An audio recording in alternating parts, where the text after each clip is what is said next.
Okay, hi.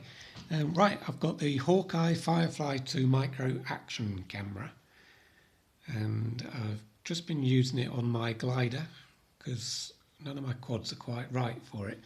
Even the 349 is a little bit, it's pretty big. You can probably see that's quite a sizable weight for it to carry. It would carry it, but fitting it on might be a bit awkward. I got it because I did have the AKK 180 AKK quad, but when I went to go and fly that, got it all working again, and then one motor started mucking about, so I couldn't put it on there, so I put it on the glider instead. So check those videos out. I've got 2 up already in a couple of different lighting conditions, and it looks very good, very good, I must say. There was a slight problem with fogging on the lens, but that was because I'd kept it indoors, put it in my pocket, walked down to the field, and then strapped it onto my plane and flew it straight up into the cold thermals and things, and got a bit of fog on the lens. So on the first flight it went for about 3 minutes and then fogged a bit. By the end of the flight it was very foggy, but still you could still see out of it. Second flight it cleared itself and started working okay, so yeah, that was sort of user error really, I would say, hopefully anyway. So the camera itself takes a micro SD. I've got a 64GB in there. It's got its own battery which lasts for sort of up to an hour or so apparently. I've certainly tested it to half an hour and it's worked alright on that. USB for charging and for file transfer, which is nice, so you don't have to muck about taking the SD card out, just plug that into your computer. The other socket on the back there is for this keypad. You plug that in and then you've got your menus all on there, but to use that you have to use this AV cable. So that plugs into the USB, and that you have to find something with an AV in, which isn't actually that easy. What I found was I provided my own adapter for here and plugged it into my goggles, so I could do that in the field. So you plug that into your goggles and that into there, and you can see what you're doing and set up all the menus. Having said that, you don't need that once you've set it all up, because it's got 2 buttons, and the on, you hold that,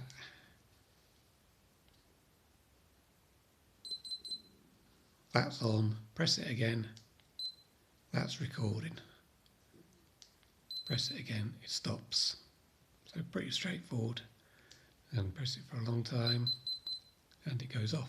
So that's all you need. If you press the other button for a while, that changes the mode to 2.5K, 30 frames per second. But for most of us, certainly for me, I prefer 1080p at 60 frames per second, which is really nice.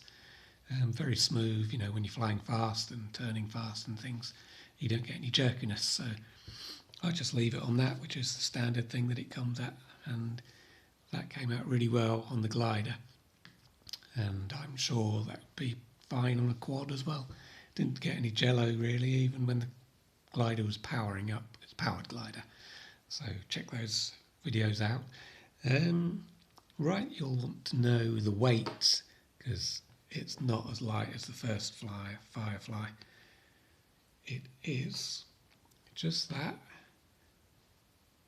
33.5. You'll probably want to put it in its case though, so that makes it 42.8. And then if you want this little thing that it comes with as well, that's another 10 grams, so that's sort of 52.5 grams in total. But you could just keep light and make your own something light and put it on like that. When I flew up my glider I had it in there, and my glider didn't really notice it. It's a 2-metre glider, so that carried the weight no problem. Right, so it came with the newest firmware already flashed to it. If you look at earlier reviews, they will tell you that it needs to be flashed and that you get certain things not quite working right. Like it doesn't remember that you've set it to multi-spot for the exposure or the focus or whatever exposure I think that will be. But on the new firmware it remembers that, and I think it came already set to that, but worth checking anyway. It's recommended to set it to multi and do the other exposure, or I think to Hawkeye. So that's what you need to do to get a good picture. It came set to spot, I think. No, it did. Yeah, it came to set to spot, to single spot, like centre spot. So it based all your exposure on the centre spot. So some things coming out quite dark, so you're better off with it on multi, where it takes the whole picture and focuses on that and exposes it to that to give you a nice picture, and that came out quite well. So yeah, that's it. I'm pretty pleased with it. It's nice and simple. Easily just strap it on with rubber bands or anything to whatever you want to fly, drive, or I might put it on my car actually. But the glider was good, and I'm going to put it on. I'm going to put it on a gimbal at some point, and have head tracking, and I think that'll be really good, because the other thing it has is this live output. This cable's too big, but you can buy another little cable for a couple of £, which plugs in and then just has this on the end of it. So you just have that plug and that plug, like that more or less. In fact, I don't think it comes with that even. You just wire into your VTX. So you could have a separate VTX, wire that into it, and then have your live FPV, because that's what this does. It has low latency live FPV out, as well as recording in your 1080p or 2.5K. So if I put this onto a gimbal, so it can move left and right probably, I don't know if I'll bother with up and down, and then connect my head tracking, I can move around and look around whilst I'm flying and see the picture and record exactly what I'm seeing, and that should give me some good results, I think, and I think that would be fun to do. I'm looking forward to giving that a try, but I do want to do some other things first. Come with a little instruction booklet which is got all you need to know, but it's incredibly hard to read. It's even got the pin out of the USB socket. Now it's not your normal USB socket either that it comes with your phones and things. It's a slightly different one, so that makes it a little bit more awkward for charging maybe, because it means you have to have this cable. It's charged via the USB.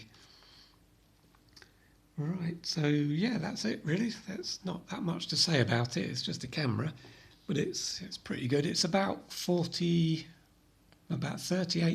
I think, something like that, around about just over $40, but that'll change, so just keep an eye on that. Supplied by Banggood, so thanks for that to Banggood, and I'll put a link below with my affiliate link if you want to buy one. That would be much appreciated.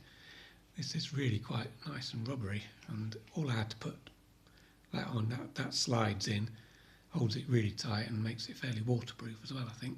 So, and then rubber bands and stick it on anything. Yeah, so right, that's probably all you need to know. I'll probably ramble on about bits and bobs, but if you've had enough, you can stop watching there. I think it's well worth the money. A closer look at it, I mean, it's nice, clean design, easy to work with. The card slot, USB, nothing on the back, buttons, so when that's in there, all this stuff is protected from the rain if it does rain. I wouldn't recommend flying it in the rain, wouldn't recommend testing it in the rain or anything, but it should be pretty well protected. That itself has got a little bit for screwing on, so on a tripod or whatever, mount that on and then sit that on there. Buttons at the top, and you'll have your nice angle for flying it around on your quads. Obviously for planes you don't need that bit because you want to be looking straight out. Yeah, so yeah, if there's anything you want to know about it, and just let me know, drop a comment what you think to it, and I'll put a link to my videos on it as well, of it flying on the glider, because obviously that's what you want to see, that's the proof of the pudding. And yeah, hope you watch those and give me a thumbs up and maybe a subscribe or something, and yeah, I'll see you next time. Next time I will be reviewing a charger, of all things, but a 2-port charger, so because a lot of the planes and that, obviously I've got me 4-port charger for my 2S and my 6-port charger for my 1S batteries for these things, but you know, when you fly in this takes a 4S, so you're back to your normal chargers, and you usually come in just like one, but this one's got 2 ports and it's very powerful, works off the mains or batteries, and is very quiet, so yeah, stay tuned for that one. And yeah, I'll see you next time. Thanks very much. Cheers now. Bye.